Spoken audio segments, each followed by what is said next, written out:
నాకు ఈ song release ఇక్కడ జరగడం చాలా ఆనందంగా ఉంది. దానికి తన సహకారాన్ని అందించిన కాలేజ్ యాజమాన్యానికి, స్టూడెంట్స్కి అందరికీ నేను థ్యాంక్స్ చెప్తున్నాను. ముఖ్యంగా నందమూరి అభిమానులకు నేను ప్రత్యేకంగా రుణపడి ఉన్నాను. అండ్ వన్ మోర్ థింగ్, నేను ఇక్కడ ఇప్పుడు క్వశ్చన్ అడుగుతాను, మీరు అందరూ నాకు చెయ్యెత్తి చెప్పాలి. మీ అమ్మగారి పుట్టినరోజు మీలో ఎవరికి గుర్తుంది? గ్రేట్, చాలామందికి గుర్తుంది.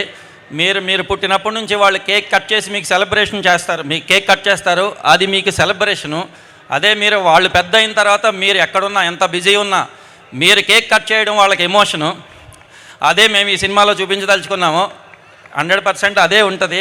ఆ ప్రయత్నానికి, నేను చూపించాలనుకున్న ప్రయత్నానికి నాకు సహాయ సహకారాలు అందించిన మా ప్రొడ్యూసర్ గారికి, కళ్యాణ్ రామ్ గారికి, అండ్ విజయశాంతి మేడంకి, సాయి మంజరేకర్కి, అండ్ మా పృథ్వీ గారికి, నాకు రైటర్ ఎప్పటికప్పుడు నైట్ అర్ధరాత్రి ఫోన్ చేసిన డైలాగ్ చేంజ్ చేయమన్నా చేంజ్ చేసిన శ్రీకాంత్ విస్సా గారికి, లిరిక్ రైటర్ రఘు గారికి, అండ్ వన్ మోర్ థింగ్, రీ రికార్డింగ్లో బిజీగా ఉండి రాలేకపోయిన అజనీష్ లోక్నాథ్. ఆయన ఈ సినిమా సాంగ్స్ ఎంత బాగున్నాయో, ఆర్ఆర్ దీనికి వేరే లెవెల్లో ఉంటుంది, అది ఖచ్చితంగా చెప్పగలను. అండ్ మా తమ్మిరాజు గారికి, అందరికీ నేను ఇంకొకటి, రాంప్రసాద్ గారికి, నేను మా కెమెరామెన్ రాంప్రసాద్ గారికి కూడా నేను థ్యాంక్స్ తెలియజేసుకుంటున్నాను. అండ్ అంతే.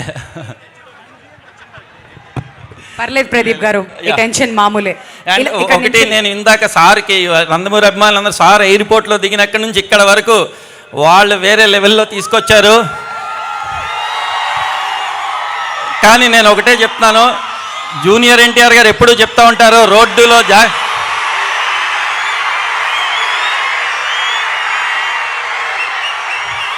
రోడ్డు మీద జాగ్రత్తగా వెళ్ళండి. సార్ వెనకాల బైకుల మీద చాలా స్పీడ్గా వస్తున్నారు, ఈసారి వెళ్ళేటప్పుడు జాగ్రత్తగా ఇంటికి వెళ్ళండి. Thank you very much.